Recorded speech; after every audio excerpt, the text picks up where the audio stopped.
So it's interesting that 3 weeks ago we had two parshas together. We had Tazria and Metzora together. 2 weeks ago we had two parshas together. We had Acharei Mot and Kedoshim. Last week was only one parsha, Emor, and this week we're back to two parshas again, Behar and Bichukosai. This is how the calendar is laid out. This is one of these, like I said, right at the beginning of the year this year. This was a very interesting year. The calendar this year was very interesting. And this is one of those very interesting things. Not quite as uncommon or unusual as some of the other points, but nevertheless, it's interesting. So we have two parshas, Behar and Bichukosai. Bichukosai is the final parsha in the book of Vayikra, the book of Leviticus. So we're about to go into a new book too. So the parsha of, the last parsha in the book of Vayikra, the parsha of Bichukosai. The word Bichukosai, the parsha begins with, if you will go walk in my statutes and do my mitzvahs, then the rain will fall in its proper time and the field will give its yield and everything will be wonderful. But the word for statutes in Hebrew, the word Bichukosai, which is the name of the parsha also, Bichukosai, is specifically a reference to the kind of mitzvahs known as chukim, which are those mitzvahs that we don't know the reason for. Those are the ones that we don't have any explanation for. And specifically with regards to those mitzvahs, the Torah tells us that the reward is the rain will fall in its proper time and the field will give its yield, etc. So of course it's a statement about all of the mitzvahs of the Torah, and the reward for the mitzvahs is the reward for all the mitzvahs, but it's said specifically in the context of the mitzvahs that we don't have an explanation for. In general, there's a lot of conversation about the nature of these mitzvahs that we don't understand, the chukim. What's the reason for them? Why would we have them? Do they make sense and we just don't understand, or do they really not make any sense and have no logic and it's just something? Also, why are they called chukim? There are all kinds of questions, and we've had a lot of these conversations about it also. For example, one of the big issues, and it's a big issue specifically, or certainly within the Chabad school of thought. In Chabad philosophy, there's a lot of attention paid to the name chukim, because the name chukim, like is mentioned in the Talmud, means to engrave. Lachakok means to engrave. And the difference between writing and engraving is that when you write, you have two different substances, two different things. You have paper and ink, or parchment and ink, and you write with the ink on the parchment. Together they create a written document, but they're two separate things, and they can, in theory, be separated even after you've written what you've written. But the point is that they're two separate things. It's ink on paper. Ink on paper together make up a written document. Engraving is when the document, the words themselves are part of the document, are part of the thing on which you're writing or in which you're writing. So it literally is, it's one and the same. You can't separate, like you do with the ink and paper, you can't separate the words from the paper it's written on. And Hasidus puts a big emphasis on that's really the meaning of chukim. Chukim are the kind of mitzvahs that remind us that the mitzvahs are supposed to be, they're supposed to be us, not just things that we do, but they're supposed to be our thing. They're supposed to be part of who we are. So with that in mind, let's address another question. The question is, when the Torah tells us about the reward for mitzvahs, what does the Torah tell us? What are the rewards that we get for mitzvahs? So you read in the Parsha,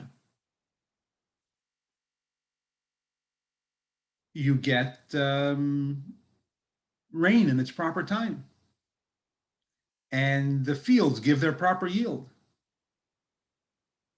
Why doesn't it say anything about heaven? Why doesn't it say anything about the nachas from your children?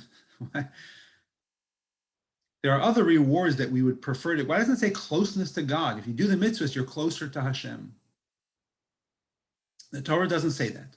The Torah talks about the very physical, material reward for mitzvahs. In fact, you'll be hard pressed to find any mention of heaven and hell in Torah altogether.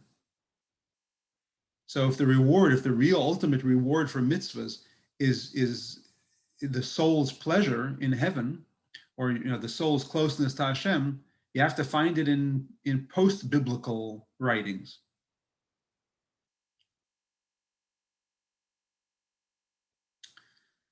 And this is not a new question. The question of why the Torah tells us about the physical reward, the material reward, is not a new question. This is a question that's been dealt with for many, many generations.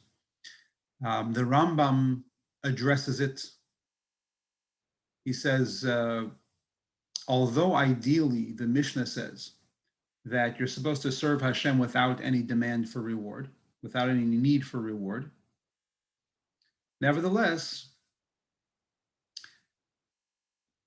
that's a high level that most people don't reach, the level of being able to serve Hashem without any need for reward whatsoever, purely altruistic. So for the rest of us, the Torah has to offer reward. Like you would with a child, training a child to do the right thing, you offer incentive. And the Torah does the same thing. For those of us, most of us, who are not at the level of serving Hashem without the need for reward, the Torah offers us a reward.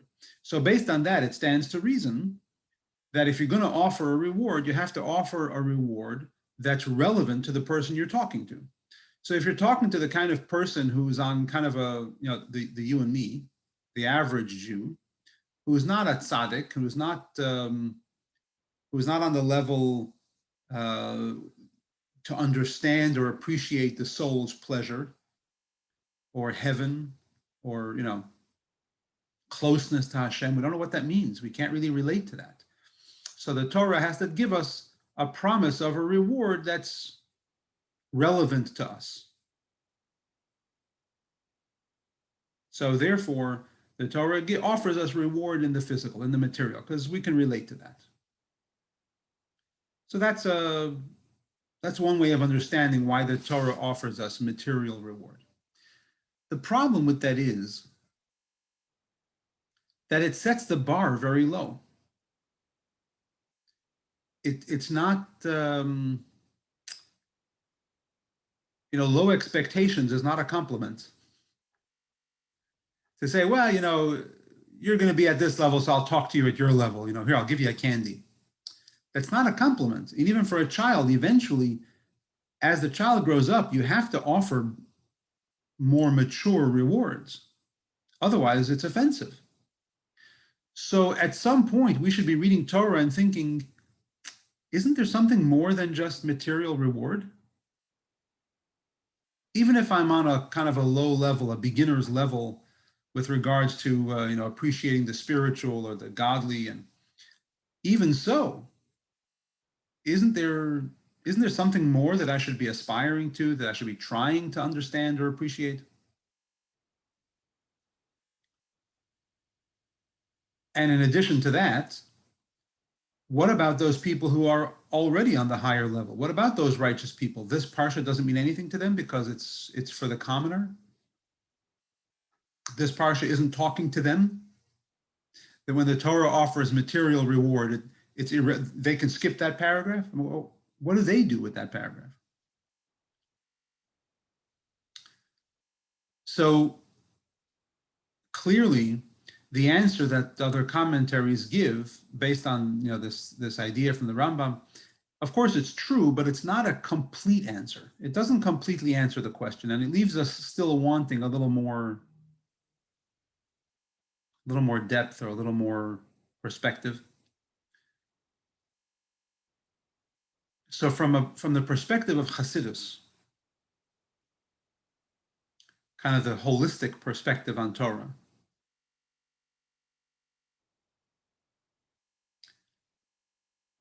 the fact that the Torah specifically tells us about material reward for mitzvahs, for the observance of mitzvahs, in the context of the chukim, the mitzvahs that are known as engraved mitzvahs, the key to understanding it is there.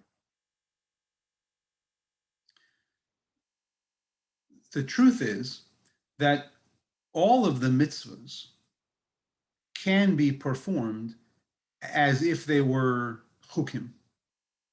So even the mitzvahs that we do know the reason for, we can observe them, and we should observe them, as if they were chukim. What that means is that although we know the reason for the mitzvah, we know the explanation for the mitzvah, thou shalt not murder.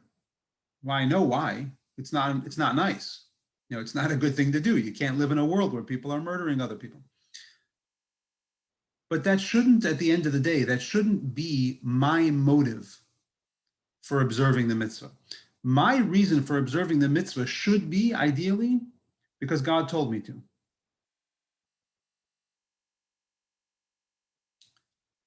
In other words, even those mitzvahs that I do understand, I can perform without the understanding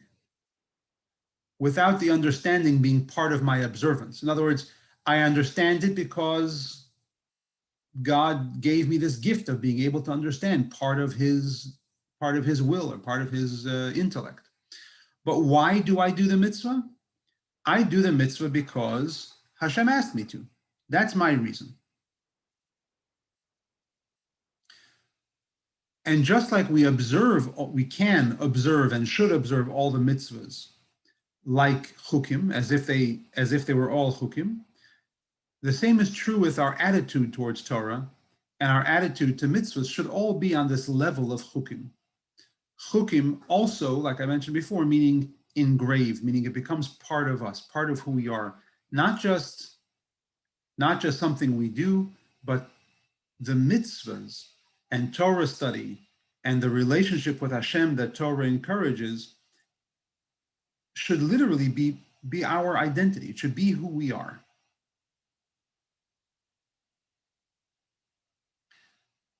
Now, to what extent can Torah be who you are? Can mitzvahs be who I am? Because after all, Torah is divine, Torah is spiritual, godliness, spirituality, holiness, that's all above our plane of existence. I'm physical. I'm a material being. I'm a human being. I live in a physical world. So won't there always be a separation of some kind between me and Torah and mitzvahs? I will always be the guy or a person who observes Torah, but to actually identify with Torah, how do I do that? Isn't that unnatural?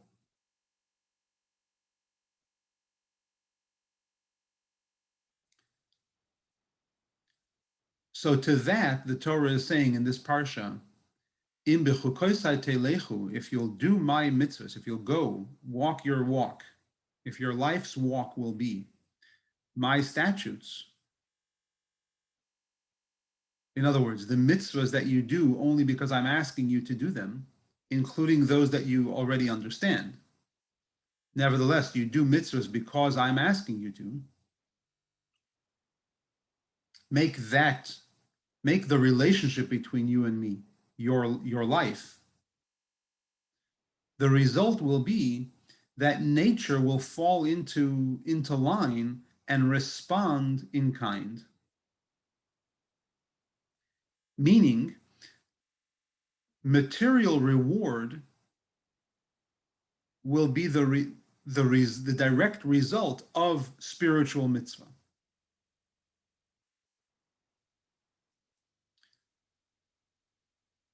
Like the difference between reward versus consequence, or punishment versus consequence.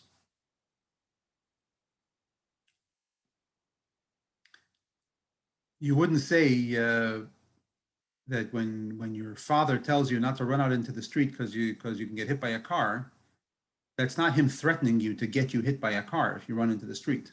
You know, if you disobey me, I'll have a car hit you. That's not what the parent is saying. The parent is saying, don't go out into the street because the result of that, the consequence of that could be dangerous. The same is true with reward.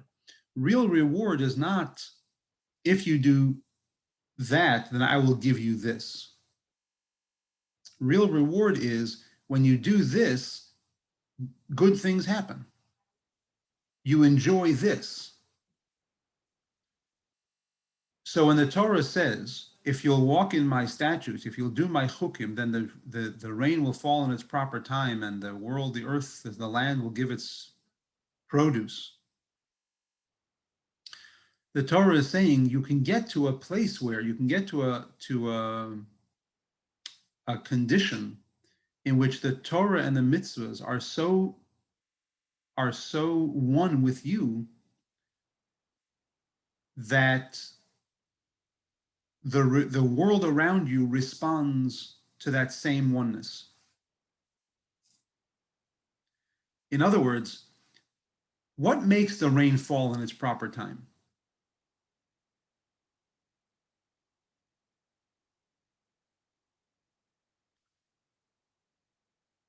What makes the world function? What makes the world function in a way that supports the observance of Torah and mitzvahs?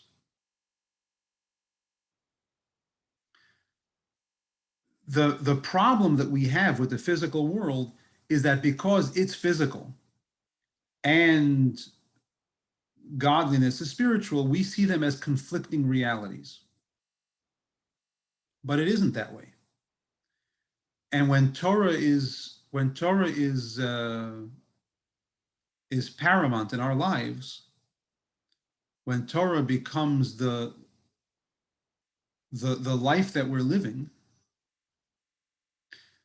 then the reward that Torah is promising is that the natural result will be that the world will function according to Torah's needs as well. So normally we refer to that as a miracle, right? If you know the Jewish people needed to get to Mount Sinai, and so the water had to split so that the Jewish people could get to receive the Torah. But that wasn't really a miracle if you have the bird's eye view, because like the Medrash tells us, the Talmud tells us, that this was a condition that God made when he created the world. When God created the world, he said that the nature of water is that it will flow downhill. But when I need it to do something different, it will do something different. When I need it to stand up like a wall, it will stand up like a wall. So was it really unnatural? Only to the extent that we define natural as that which we see on a regular basis. But if natural is defined as how Torah defines the role of this particular creation, then the water standing up at the splitting of the sea was not unnatural. It was part of the plan. It was part of the original condition under which water was created. So that's not really unnatural. Point is that in a perfect world, so to speak, nature supports the observance of Torah. Nature supports the service of Hashem, doesn't interfere. But God created the world to look autonomous, right? To appear to be separate from godliness, so that we have the challenge, that we have the lowest world, so we can observe mitzvahs in a place that is seemingly devoid of godliness, so that the effect of that is more impactful, so that it's more But the reward is that we come to recognize, we come to see the truth of the oneness of God and his creation, and how creation really does support the observance of mitzvah and serving Hashem, that it's not separate.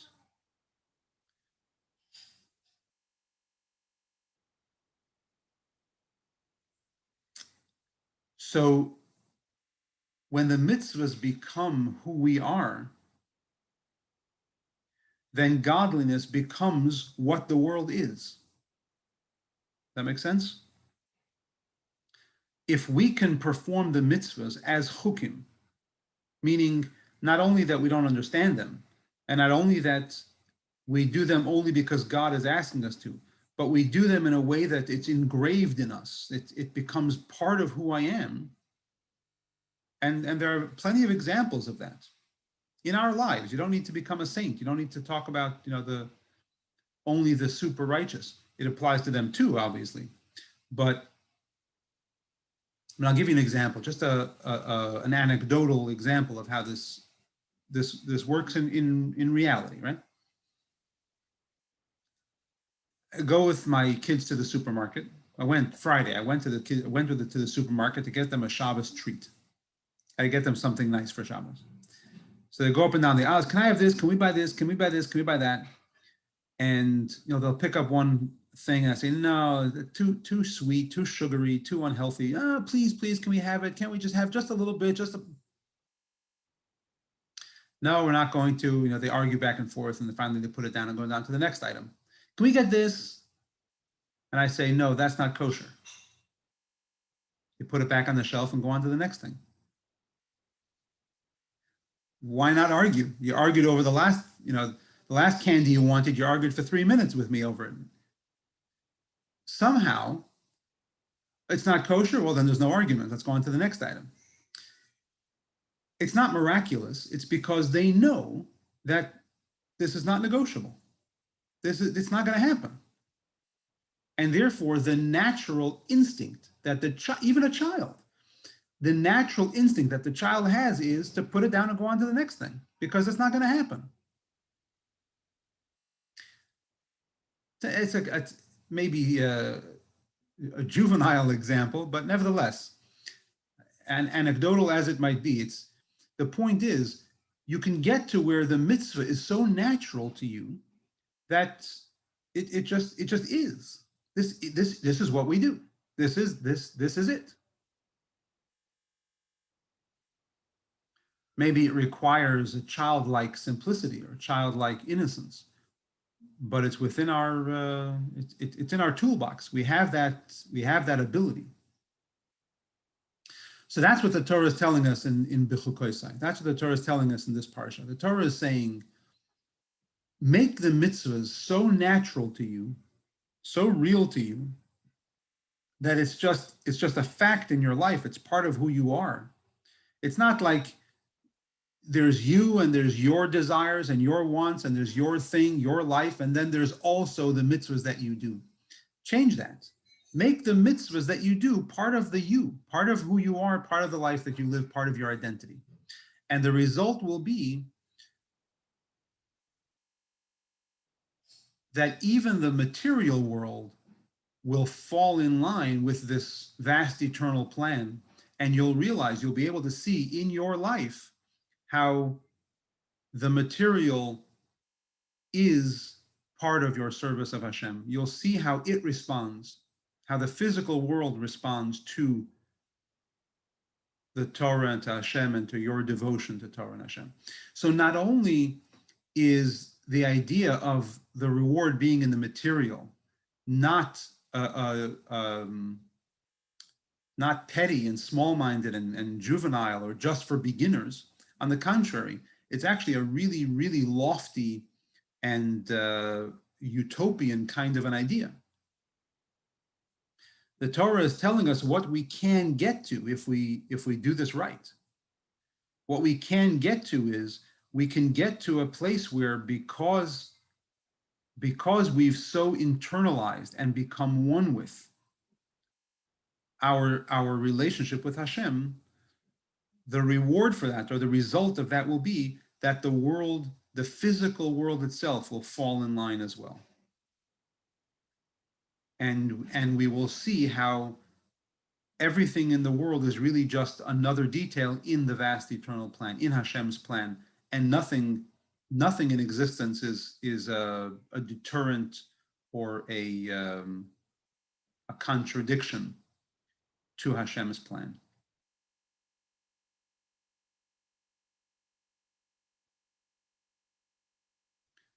So in our regular everyday experience, where things seem to be, I have to work on Shabbos because that's when most of my clients. That's a problem. That the problem is not that you have to work on Shabbos. The problem is that it seems like the natural way of the world is in conflict with your need to serve Hashem. The problem is the apparent conflict. And how do you overcome that apparent conflict? That's the trouble that we're trying to overcome.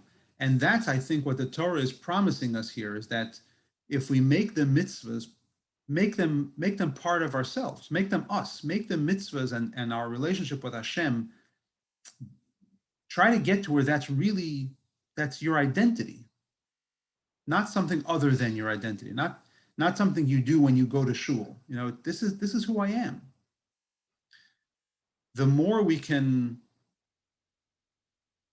become one with or internalize that relationship with Hashem and make the mitzvahs that we do a natural part of our reality, the more we will overcome that apparent contradiction that we see in our lives, and the more that contradiction will dissipate, and we'll come to receive the reward, so to speak, of that kind of life where our physical material life in a physical material world actually helps us serve Hashem and isn't a contradiction to it.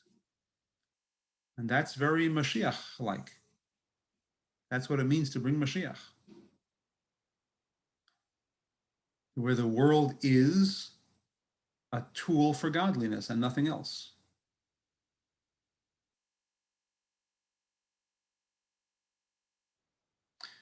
And it's on that note that we finish the book of Vayikra.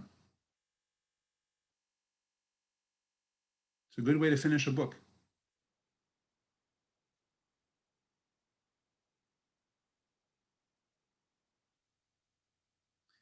Where you can find a perfect harmony between the physical, the material, and the spiritual and the divine.